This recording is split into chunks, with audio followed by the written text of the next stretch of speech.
The next thing we wanted to do was the Lorentz group, which I will do. So we have two things to do, either do the Lorentz group or do the realization of these groups on function spaces. So let us do the function spaces first, because that is more that is more directly connected to this relating to angular momentum, and we will find some nice results for Lorentz group, but that is later. Okay. So next we look at function spaces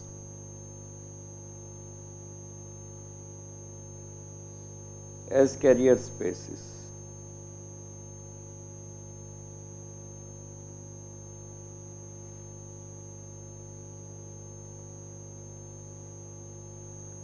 So that is the big topic, that so far we considered these finite dimensional representations for finite groups, but when we go to continuous groups, we go to the infinite dimensional representations, but they are still countable.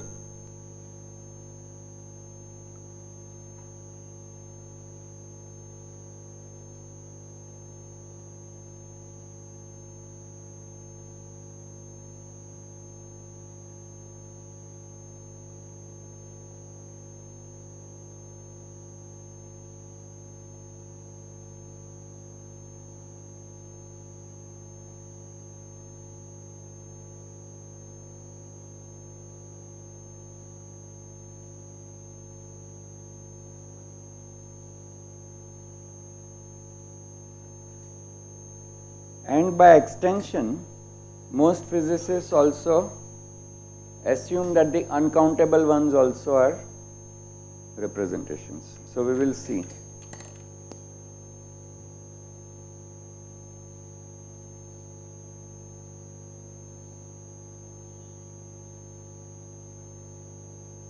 In physics literature only,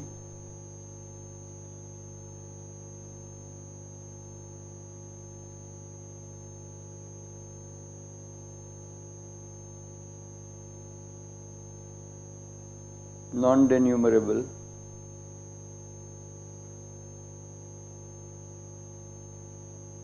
function spaces.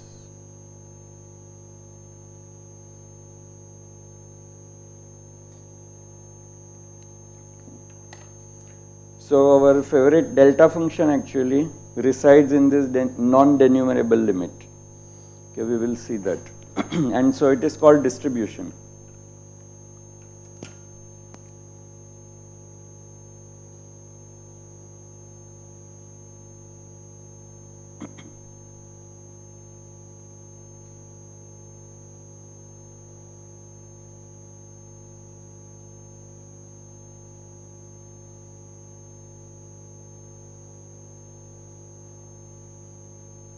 So delta function, which you write as delta of x minus x prime, you can think of it as a matrix. X one index, x prime the other index. And you can fold in one function f of x, do an integration which is like the index summing over x, and obtain another vector f of x prime out of it. So, and are called distributions.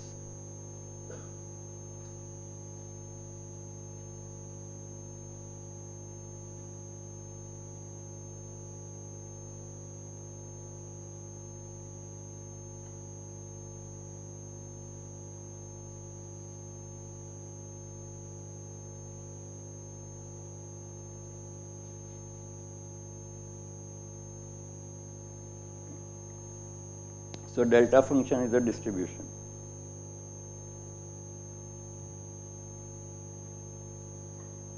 And this goes from minus infinity to infinity, right? So this is like a summation over x prime.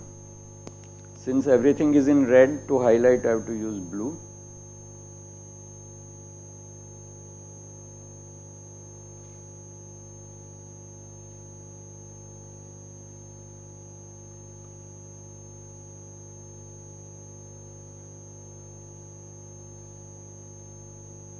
actually the summation over index x prime, and delta, so delta function is the distribution.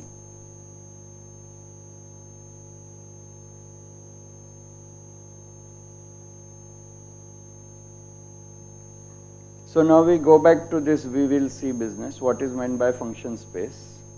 So let us consider functions over a definite interval.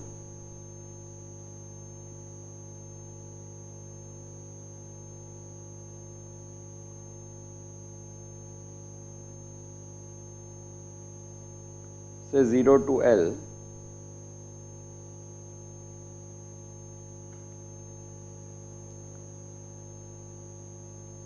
These can be thought of as a vector space. These have the structure of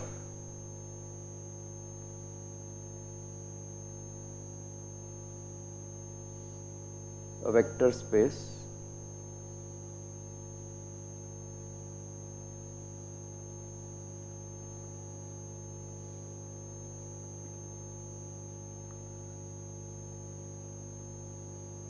And we can admit complex valued functions.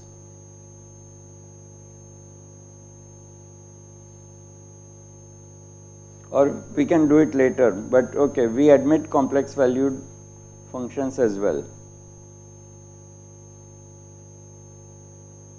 because we want to write e raised to I ix, etc. So we accept that although the domain is real values, we take complex valued functions on that. Now what we need to check for it to be a vector space is very simple. If I have vector space properties,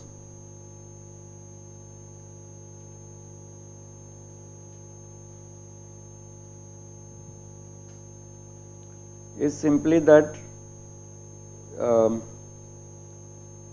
f equal to C1 f of x equal to C1 f1x plus C2 f2x.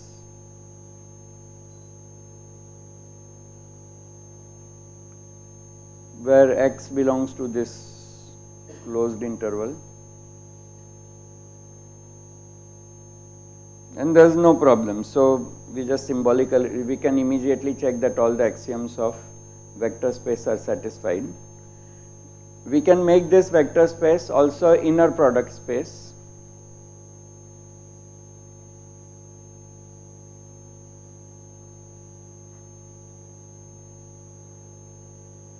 We define f1 comma f2, the inner product, to be integral 0 to L of f1 star f2. So remember, we needed this always. So it is like our statement that v1 v2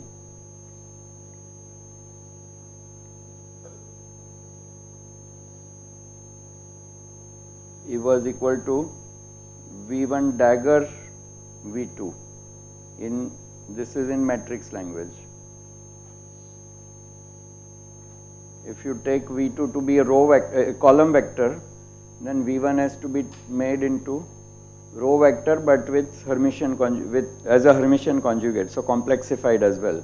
So the first term has to be first coefficient to be complexified. Otherwise, we will not have positive definiteness. So we need this form. Now the interesting point is that two things. There is a structure of a dual vector space, which is slightly subtle, but the other thing which is familiar to us is differentiation. So differentiation is a linear operator.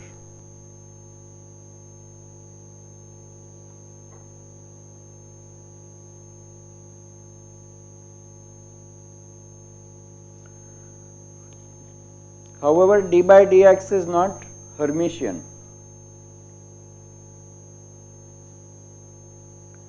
So,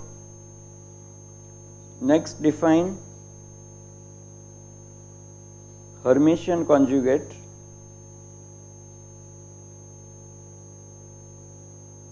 for operators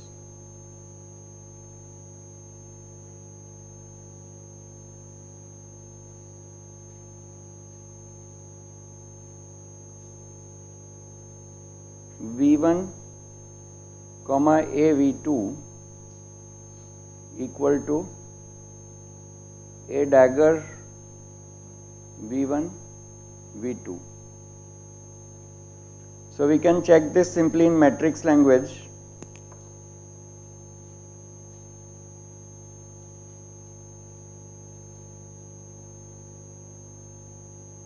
If I take V1 dagger and act on a V2, where V2 was a column vector, so a V2 is also column vector, but this should be equal to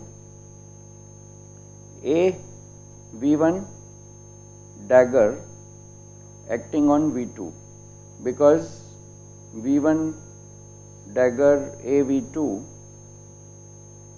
is something like V1I star Aij V2j, and that would be equal to Aj star V1I V2j. The definition of the Hermitian is that it is Aj star. So this is what we call the Hermitian conjugate of, so I don't have to put an equality. We want to see what acts as the Hermitian conjugate of A. Yeah, so I think this is correct. So in any case, that is the definition of the Hermitian operator. So for d by dx,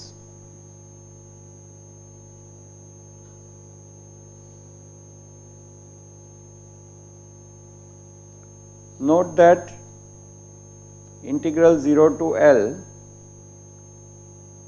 f1 star d by dx f2,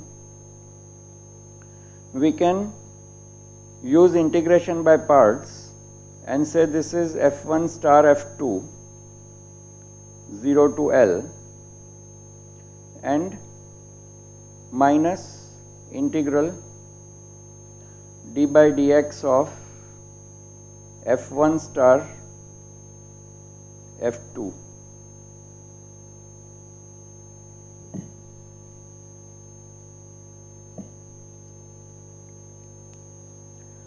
Now, to make this into a vector space, we have to put some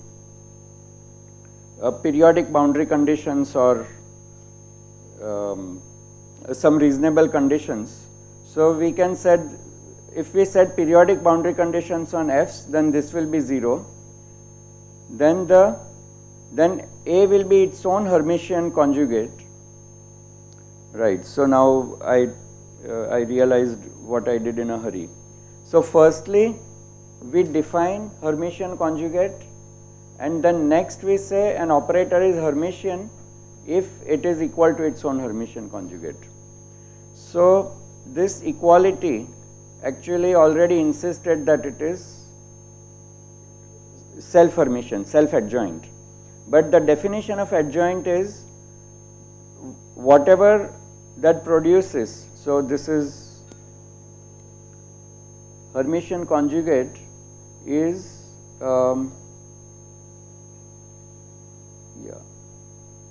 that's right. So this was correct, and what we say is if this is same as A, then it is self-adjoint.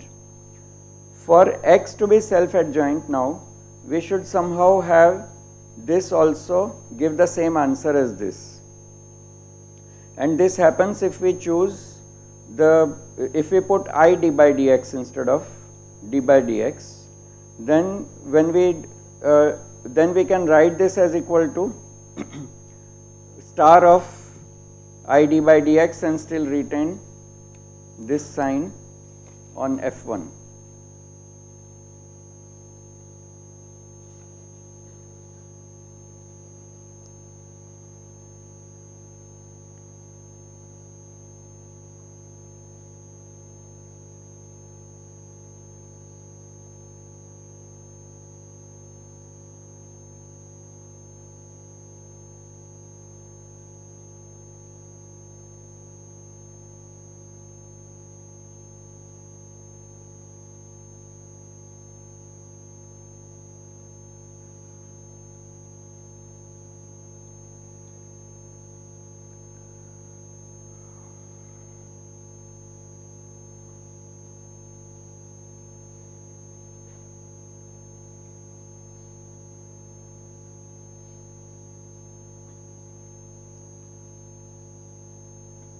So we can start it also by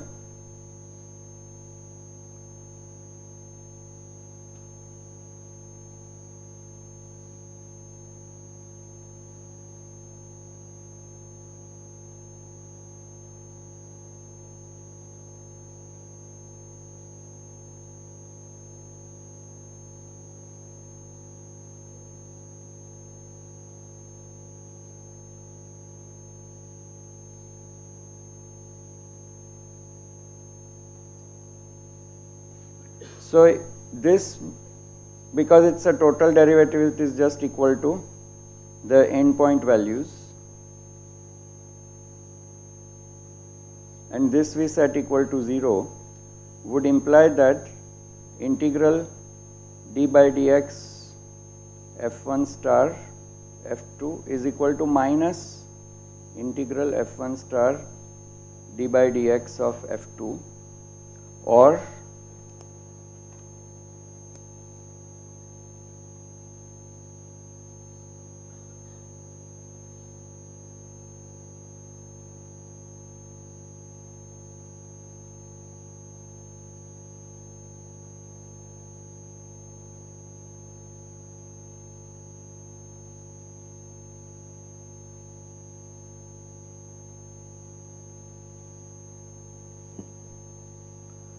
so the operator id by dx acts as a Hermitian operator, provided we put this boundary, we restrict ourselves to functions that have periodic boundary conditions. 0 and L, they have same value. So that is an important condition.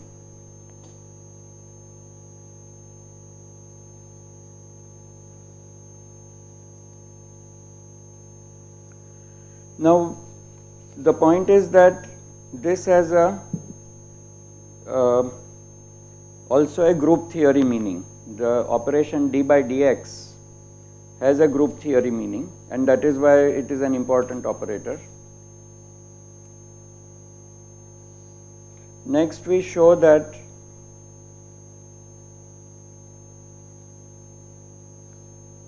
I d by dx is, so I should put minus I, because in physics momentum is put, I mean Schrodinger chose a sign once, so we have to put this minus here. So we show that, it's a matter of convention, but that is the physics convention.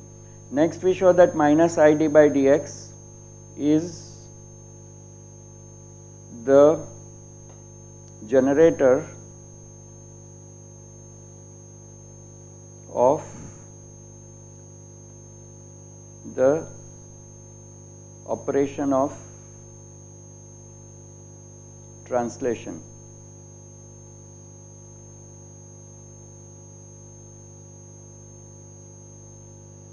What does this mean?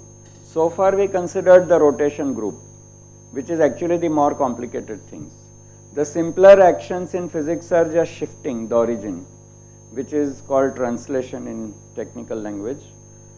And just as we had the infinitesimal generators of rotation group, we might then ask what is the infinitesimal generation of translation group. And we will find that I d by dx works as the generator. So to see this, first consider active translations, and this is where I get lost sometimes, but the signs, plus and minus signs. So let us draw some picture. So consider translations. Shift of origin, that is the meaning of translation.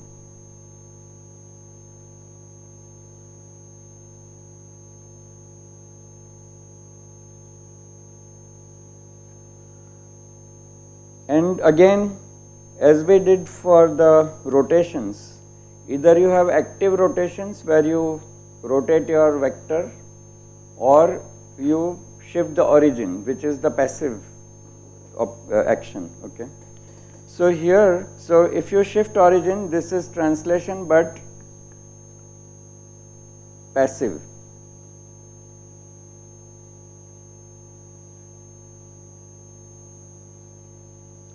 And shift of the function or shift of the state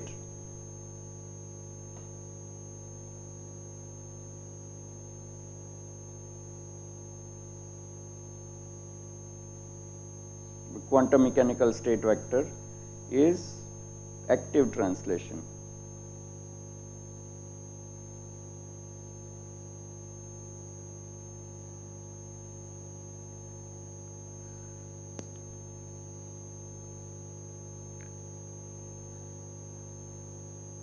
So suppose we have a function f and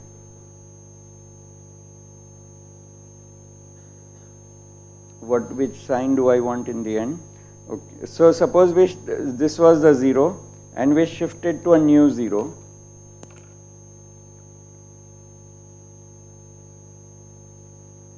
Zero prime, and this is x-axis. So we say that f of, so I have some new function f tilde of x prime system, okay, where f tilde is, I can draw it in blue, it is the very same curve but thought of in terms of the x prime system that starts with O prime system. Then f at some value x prime is same, f tilde function at a value x prime is same as the function f at the corresponding value x corresponding to x prime. Okay, this is where it is slightly slippery, but it will, the only damage it will do is change the sign, overall sign. But let me repeat. So we want to say I have some functional form f tilde which is to be read in terms of the blue coordinate system. This functional form in terms of its own arguments, its numerical value is same as what the other function has as a function of its argument x, which should correspond to the point x prime. Okay. So the way it is written, the domains of both are same. Okay, because I have the functional form here is f, its argument is x, but x is in the range of the transformation x to x prime. So we have made a transformation x to x prime, and this is what it is. And the x prime coordinates are such that when I have, so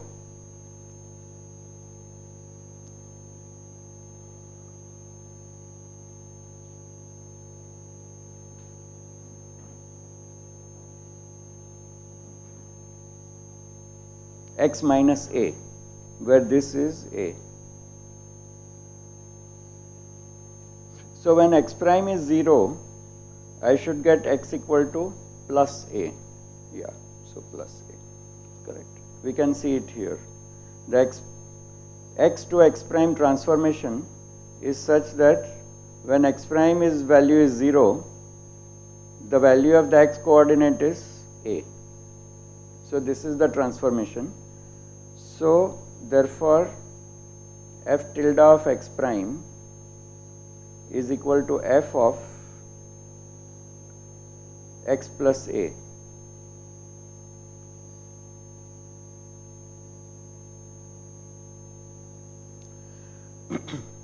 So this is the operation.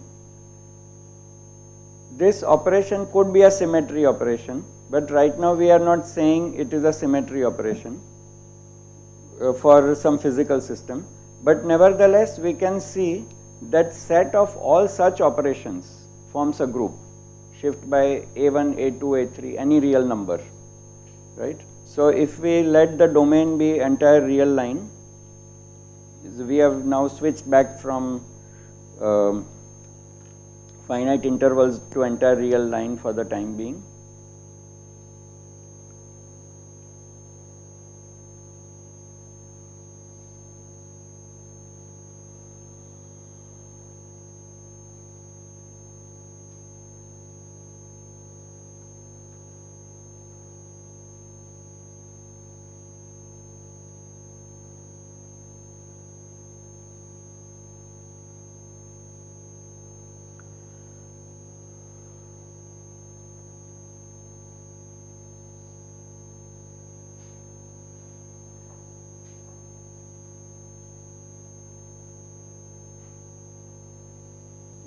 So all the operations x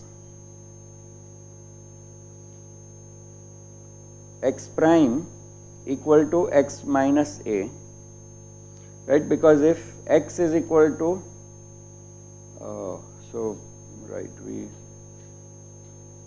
so we did check that x at x prime equal to 0 is equal to so there is a prime here, this is x prime, right?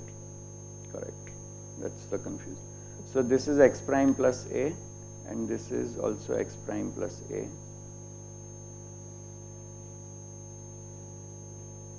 Yeah, so all the operations x prime equal to x minus a, so because x is equal to x prime plus a, x prime is equal to x minus a, all the operations x prime equal to x minus a with a again belonging to R constitute a group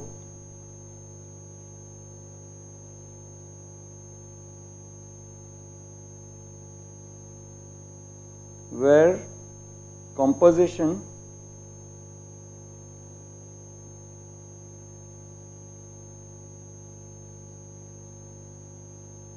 is simply the sum of individual shifts,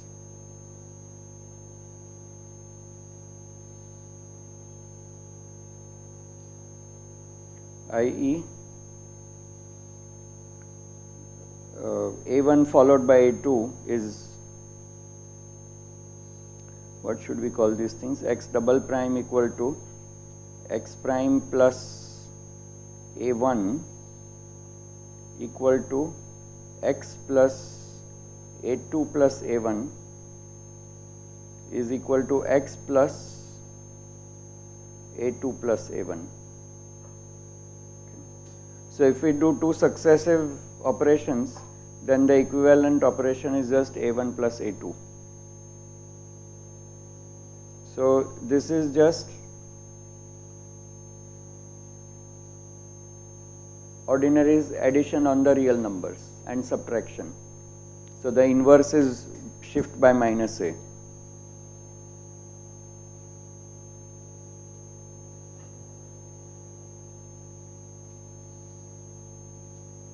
And identity is no shift.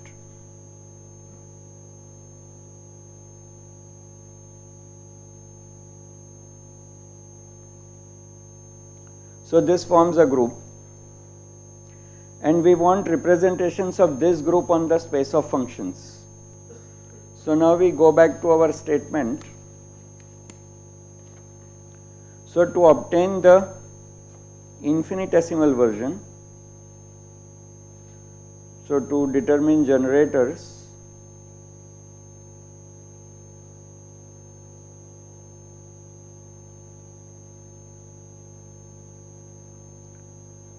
consider f tilde of x prime equal to f of x prime plus a, but put a delta a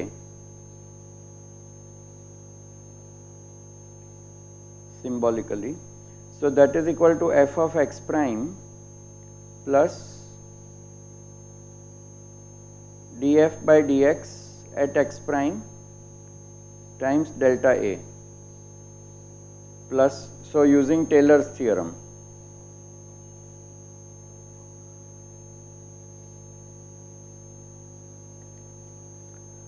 So it is clear that d by dx is the generator of these shift operators.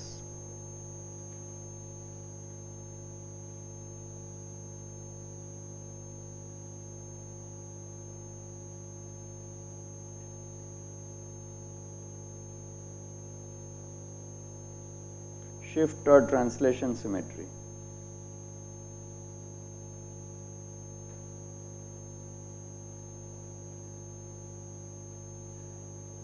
Shift is sometimes reserved for strictly those things that are discrete transformations, but we are going to consider all, we have continuum.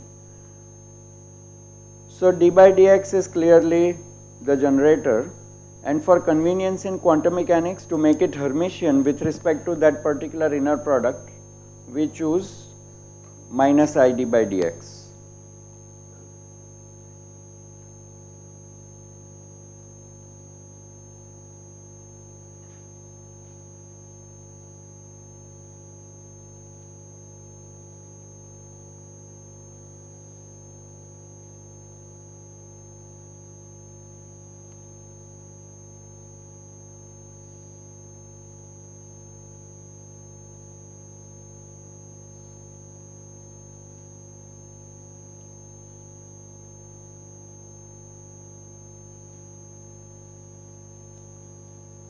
With P the generator.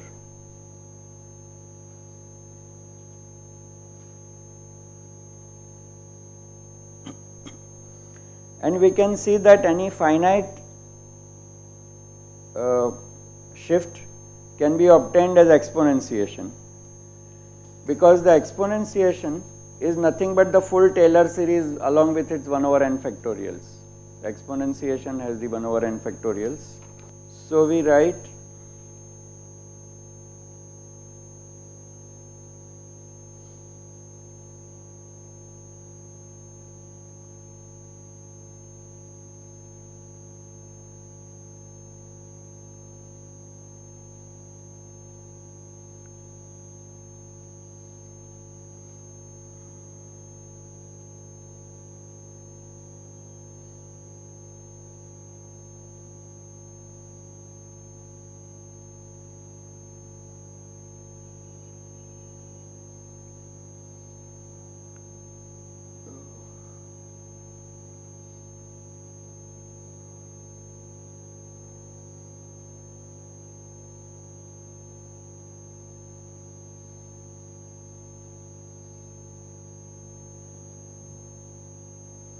but of course eventually you want it to produce the real values. For the classical wave function, classical functions, the usual functions on the function space while we were using Taylor theorem, we do want d by dx back. So we can just write over here, for the time being we'll just write, for the finite shifts we can write like this, exponentiation of a d by dx. But in quantum mechanics, our complex wave functions, we use this as the generator, and so in complex notation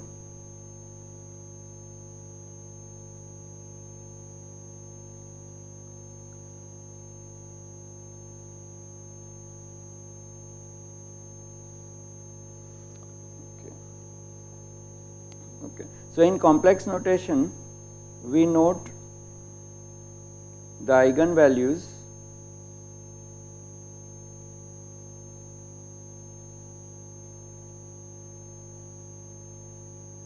of P are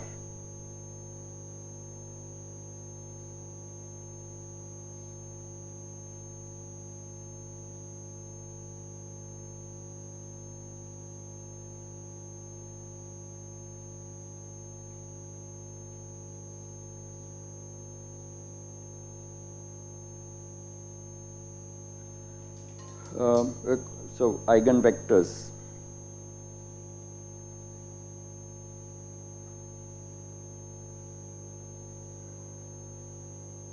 Eigenvectors of P are the e to the I k dot x.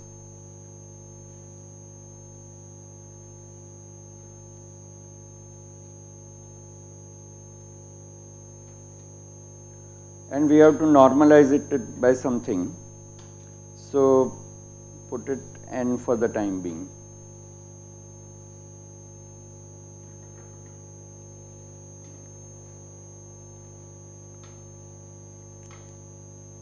So the structure of the functions on the real line can work for these free translations, and the corresponding eigenvectors in the sense of functions in the function space will be the functions e to the I k dot x, in order to have that inner product we introduced, f1 star f2.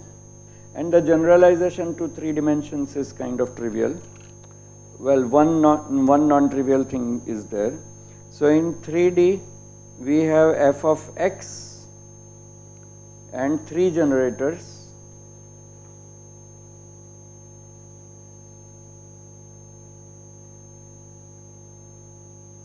Px equal to minus id by dx, or Pi equal to minus id by dxi,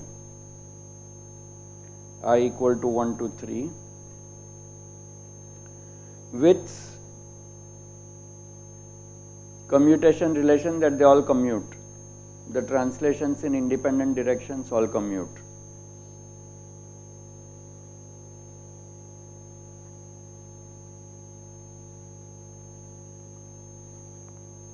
And everything else remains the same.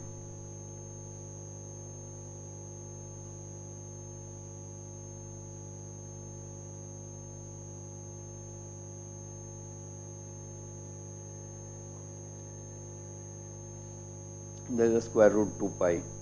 So some n times e to the I k dot x, and nothing else much changes. So now we can quickly link these things to what we just did earlier, SO3 and SU2. So the translations was a warm up to see how symmetry operations work on the function spaces. So returning to SO3,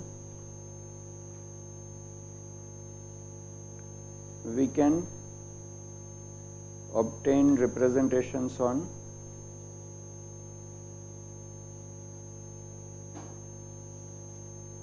functions of theta phi as the carrier space.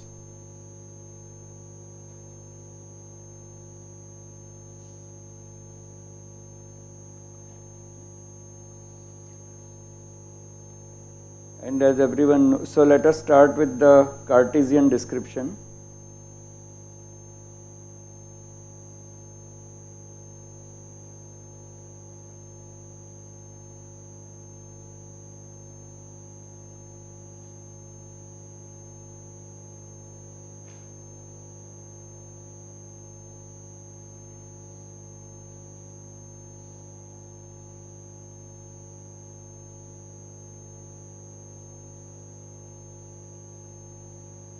And Lz equal to x py minus y px. So we expect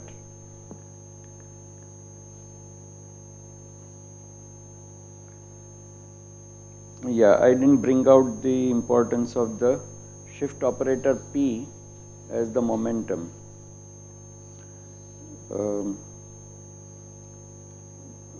But anyway, we are not doing physics right now. So whatever the operator p is, I now claim to you that whatever the translation operator P is to obtain this Taylor series correctly,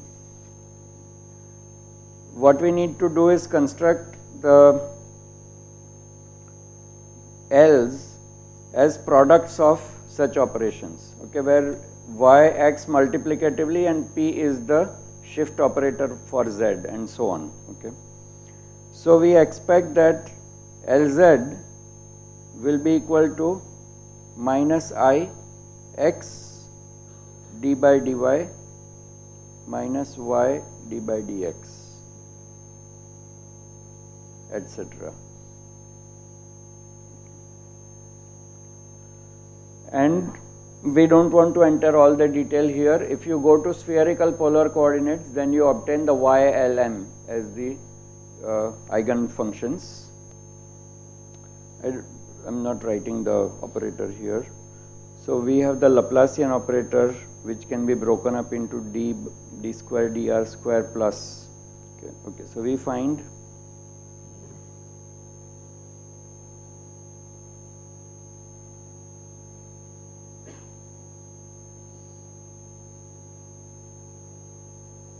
one over r square times, and let me symbol, well, we know what it is.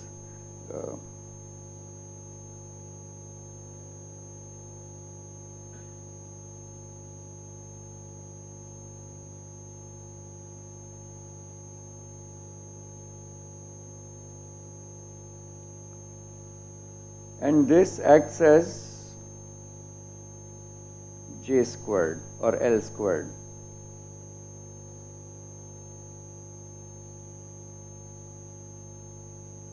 And the YLM, which purely from differential equation theory and Sturm-Liouville theory, you will get the Legendre polynomials and e to the im plus minus phi as solutions of this.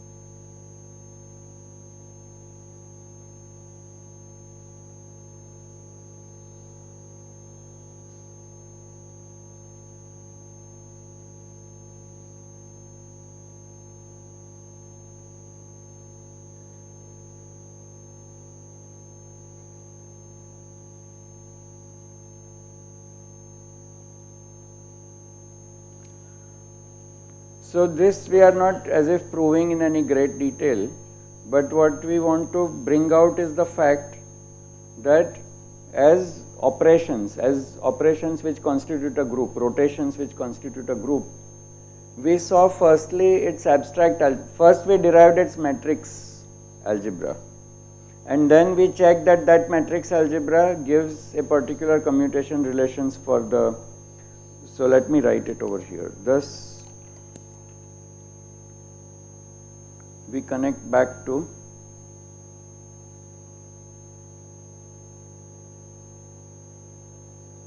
matrix Lie group,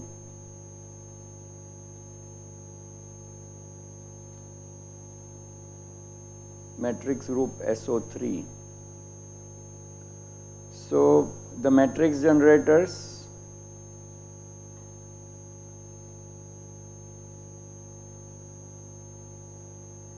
Li allowed representations, and we saw that there were irreps because you cannot escape those M representations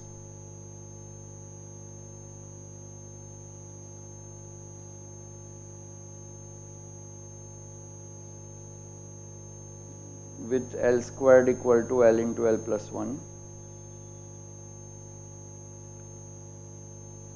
And these exactly correspond to the YLM.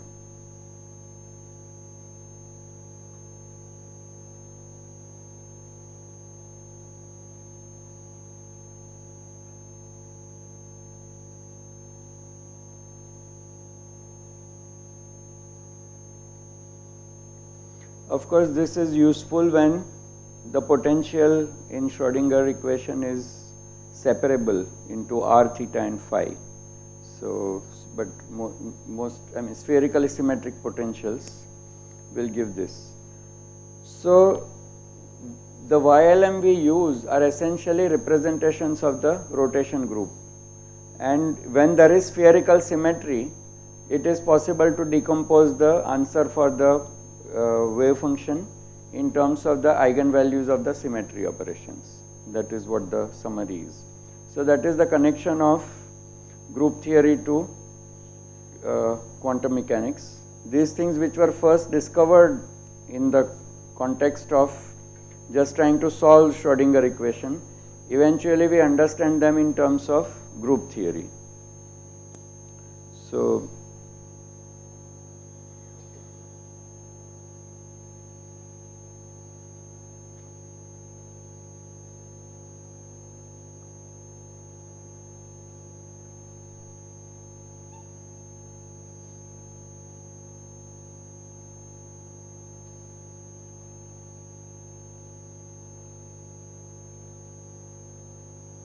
result of rotation symmetry.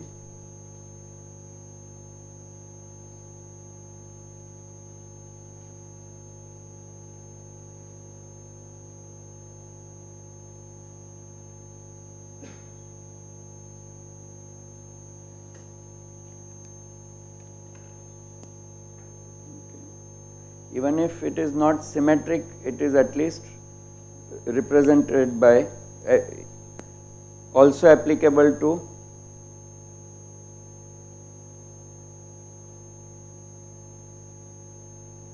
so long as R can be separated from the partial differential equation, because then you will be dealing only with this part of the Laplacian and the solutions will all be in terms of the YLM, which being irreducible representations constitute a vector space. They constitute a basis for representing everything that is in theta and that is function of theta and phi. So that is the use of group theory, that is the group theory view of what we do in quantum mechanics. So I think we can stop with this here.